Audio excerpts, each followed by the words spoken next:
So I heard this sound some time ago done by T.Y. Bello. Closer than close. Closer than close. Closer than close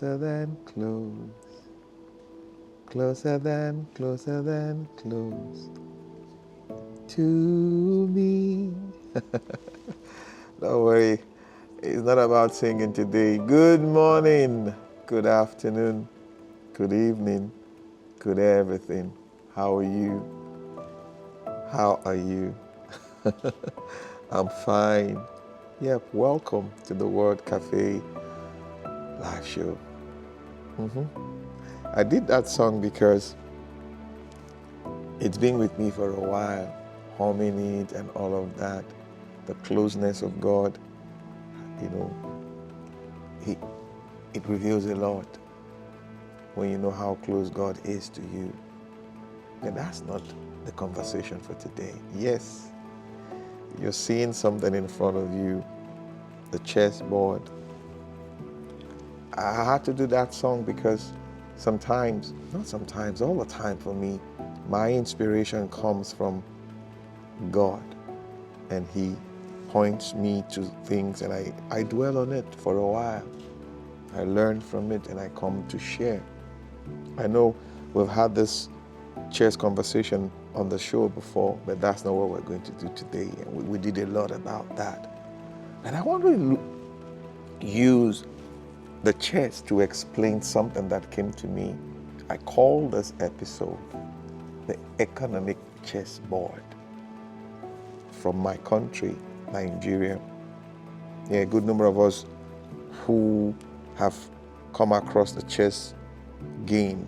It's quite thought-provoking. You see it. You have 64 spots on the board. Alphanumeric. One part of it you have numbers, and the other you have what do you call alphabets? For my own thinking, is the value system of the world is alphanumeric. When you look at the earth, the value is alphanumeric, and you have pieces on the board and all of that. You have the castle, what do you call it? The castle. You have the knight or the rook, as the case may be. You have the bishop. You have the queen, the king, the queen. You have, and all of that. We've gone through all of that. But I want to use that to explain what came to me. And I wrote about it. I call it the economic chessboard. Is it the chessboard? 64 squares still remains, but each square represents an economic sector or industry. Follow my thought. For example, banking, oil and gas, cement, telecoms, agriculture, fintech, infrastructure, power, creative economy. These are spaces. Imagine all the boxes there. And if you look at our society, our world, our country as a people, this is what we see play out. So the board is not just flat. You look at it, it's flat, but it's not just flat. There are layers of capital that sit beneath each square, symbolizing how liquidity, policy, and innovation feed industries differently. Yep, you're seeing it like a flat board, but no, underneath the supposed flatness, there's a 3-dimension to it. You're seeing a 2-dimension now, but beneath it, there's a 3-dimension to it. So now, let us look at the pieces. We're going to start with the actors. I call it the economic actors. Kings. They move slowly, but are the ultimate guardians. When they collapse, the entire economic game ends. Their survival matters more than their dynamism. You see? You see that now? Their survival. In Nigeria's context, the federal government, the CBN, and the regulatory institutions, they are the kingmakers. They are the kings, I beg your pardon, come up with the policies and all of that. Yep. Then the queens, visionary industrialists like Dangote, Elumelu, Otedola, Rabiu, Adenuga. So I'm using this to talk about the economic landscape of Nigeria. It's for learning purposes anyway, to stimulate our minds, for us to see, So they move across the board, like the queen, they move across the board with the most power, representing influence across multiple industries. When you look at the chessboard, the queen can move in any direction. Yeah, but the king moves, just like we explained, slowly, but that, they are the ultimate guardians. So you see that. For example, now, Dangote is cement, sugar, oil, and refinery. Elumelu spans banking, UBA, power, Transcorp, and entrepreneurship, the Elumelu Foundation. So their strength lies in diversification and reach, much like the queen. Yes, that's the strength. Lies in, when we started hearing the name Elumelu in Nigeria, it was in banking, if you remember, in banking. But today, that name has moved on even into power. The power sector has moved on even into the oil and gas. When you talk about power, the Transcorp power, yes. Then you talk about the oil and gas heirs holding. Yep. Then let us look at the rooks, conglomerates and institutions. Strong, long-range moves. The way the rook moves on the chessboard. They represent big corporations and Pan-African institutions like Dangote Group, the UBA Group, the MTN, Afrexim Bank. You see, that's what we see we see they move straight, signifying structure, sector-wide dominance, like the rook moves on the board. Straight. The rook, what we call the castle of the rook. So that's what they represent. Then the bishops, innovators and strategic investors. Yes, this piece, that's what they look like. The bishops, they move diagonally, representing unconventional angles of wealth being created and at the same time being disrupted. So unconventional, diagonal moves. Example of those are fintech. The fintech founders like Paystack, Flutterwave, and new green energy players. They are really not following, quote unquote, the supposed established rules. They are disruptors. They come to disrupt the market. The bishops. Then the nines, they are the deal makers and opportunists. They move in L shape, symbolizing agility, surprise, and leverage. That's how they move. These are entrepreneurs like Otedola, strategic entry, exit in. You know what happened in Fort Oil? For those of us who were following the Fort Oil, the way he entered and exited, I beg your pardon, then the Geregu power or venture capitalists who thrive on timing. So they observe, the bishops observe, and all of that. They don't move linearly, but leap over obstacles. The way, what you call the knights move, 3 steps, the L shape. L shape, so they can jump. Yes, these are what we have. Then the pawns, SMEs, startups, and grassroots entrepreneurs. They are very numerous, but they are vulnerable.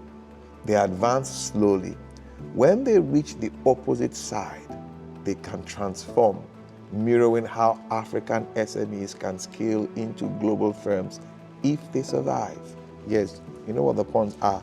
They are the dispensable pieces on the board, but the more they travel, I've talked about that the journey of the pawn on the chessboard, the more they travel and they get to the other end of the board, they are more or less like promoted. They are elevated, So they were small, despite not the days of little beginnings, but they have grown, and now they are also deal makers and what have you. Yep. So let us look at it now, the moves. So the opening, let's just explain something. Colonial legacy and extractive economies. The first moves are heavily constrained, like starting from inherited colonial structures. The pawns represent early indigenous entrepreneurs pushing forward against imported dominance. It's self-explanatory. The middle game, consolidation and modernization. I know I've talked about modernization on this show before. For those of you, who are following or who've been following, J.P. Morgan. You've heard about J.P. Morgan, one of the strongest banks in the world. Yes, in the U.S. He started something. He was a man, J.P. Morgan. He started something. He moved Wall Street from Pennsylvania to New York. Yep, he did that. Came up with so many banking, would I say, laws, policies in the U.S. So now let us look at the middleman, consolidation and modernization. Just like J.P. Morgan consolidated railroads and steel, the railroads of America and the steel needed money. J.P. Morgan came up with a structure. He consolidated, bringing them together, like for them to communicate. So African industrialists are consolidating key industries. For example, Dangote organizes cement and now oil. Elumelu organizes banking and power. It's consolidating. The game becomes about building alliances, controlling entire fields and entire files and diagonals. You understand what that means on the chessboard? Industries and regions, you're networking them, bringing them together, neutralizing rivals through mergers and acquisitions. All right then. End game. Let's talk about the end game. Integration and global competition. Once industries consolidate, the battlefield shrinks. It shrinks into continental and global competition. The African Union's after, as we call it, African Continental Free Trade Area, is like removing walls of the chessboard. And if you look at the chessboard, there are no walls, there are no barriers, making every square more interconnected, like what we have in Europe. So imagine taking those, what I call it, trade barriers. It means each of the squares can communicate with themselves, easily. All right, special. All right, let us look at it. Some rules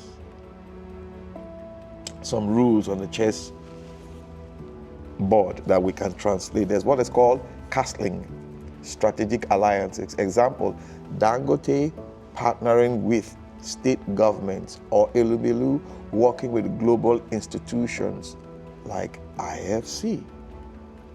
And percent is a kind of rule on the chessboard. Regulatory ambush. Southern government policies, forex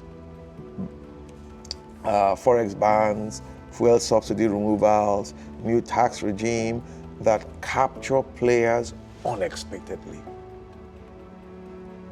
These are, then promotion, SMEs to conglomerate. I talked about it earlier, where pawns that reach the last rank symbolize African entrepreneurs whose skill, for example, Paystack, reaching global relevance with Stripe.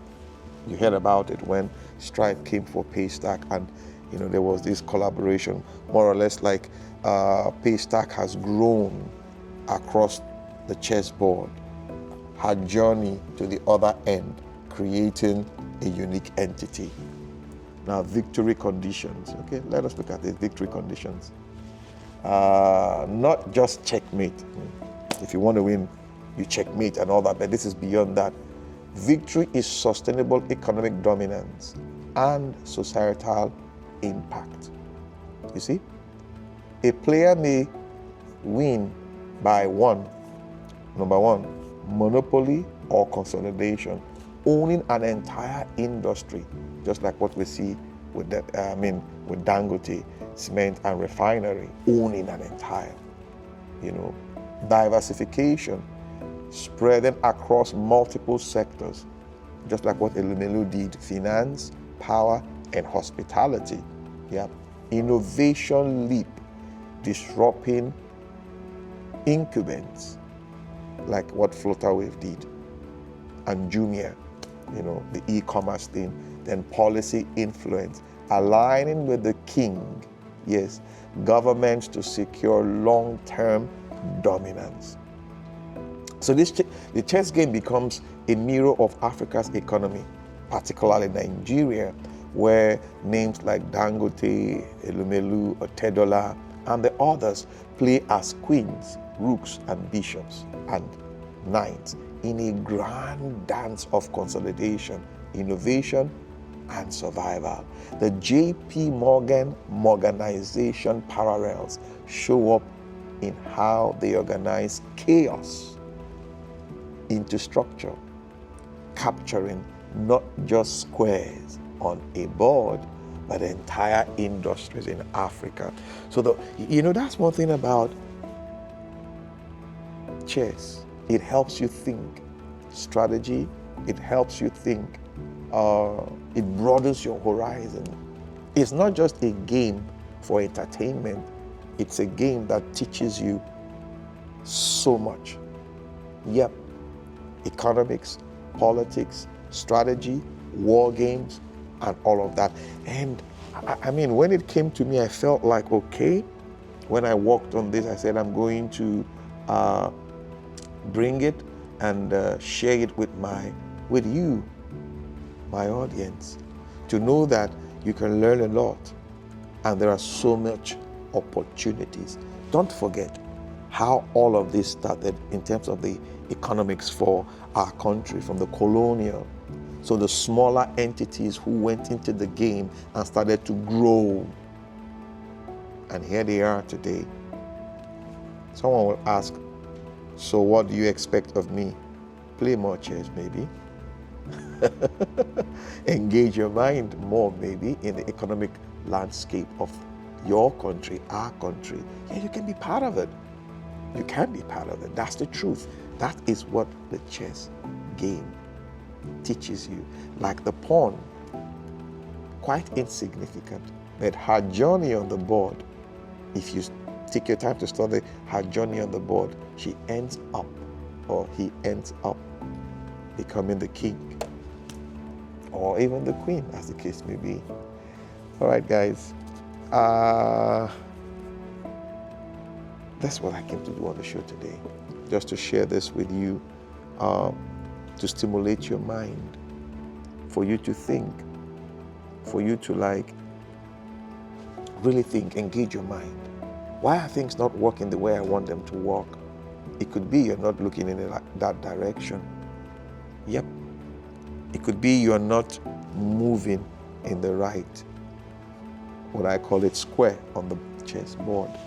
It could be you're moving in the wrong direction.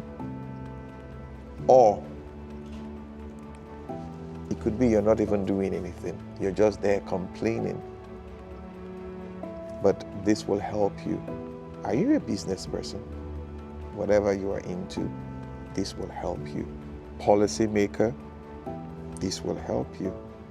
For your information, life is not a game, but gamification will help you. I know certain organizations that are bringing gamification into their activities. It seems like you're entertaining yourself. It seems like you're playing. It seems like you're more or less like quote unquote joking, but actually you're learning. You are learning. You're bringing things into reality and tangibility. And that is what we came to do on the show today. Well, I'm not a chess fan per se, but I love observing. And when I observe things, I learn from it. And from that, I come on the show and I share with you. So everything around me teaches me everything. It calls my attention, and I give it a look, and I say, okay, this is what you're telling me. Okay, this is how you want me to put it. Okay, fine, I'm going out there. I'm going to put it out there. Parents, I want to encourage you if you're a parent, mother, father, a school, encourage the children to play games. Yes, games like chess, Monopoly, Scrabble, Jenga. Why? Because it helps with this. Yes, your brain power, your mind.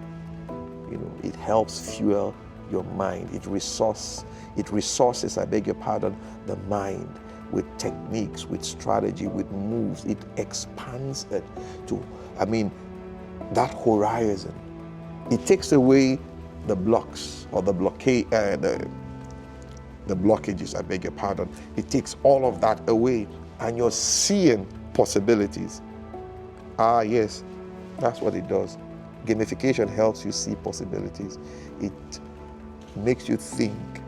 It makes you ask the right questions. It makes you unpack and repack. It even helps you to destroy things in a good sense, like you put it down from the point of disruption, and you begin to gradually build them up. It teaches resilience. It teaches patience. It teaches strategic moves. If you have a child who is restless, bring a game. It will teach. All right, guys. I always say it on the show. This is the space where we come in to lean on one another's experience to what? Forge a positive path. And this is what we came to do on the show today. The economic chessboard in Nigeria. Pay attention. Pay attention. We are all in that game. All of us. Consciously and unconsciously. From our subconscious. All right, then I need to go get ready again. Yes. I'm going to bring some fresh inspiration, fresh observation, and take you to that level. All right, then, gotta go now. Are you following us? Please do. We're available on LinkedIn, on X, on where? Instagram, and we have a YouTube channel, even on Facebook. Yes, we're there. We have a YouTube channel. The name of the channel is Amachree Isoboye. That's it. Yep, look for us and you will find us. Are you following? Please do hit that notification button so that you'll be the first to know when things like this, yes, episodes like this drop. Are you? Please do. And again, I say share. Share with your friends, share with your family, share. There's a lot we can learn. When we share, it increases. When we share, it increases. When we share, it increases. It doesn't reduce, it increases. Because there's love in sharing. All right, then I have to run now. Till I come your way again. You know how I say it. My name is Amachree. Amachree Isoboye.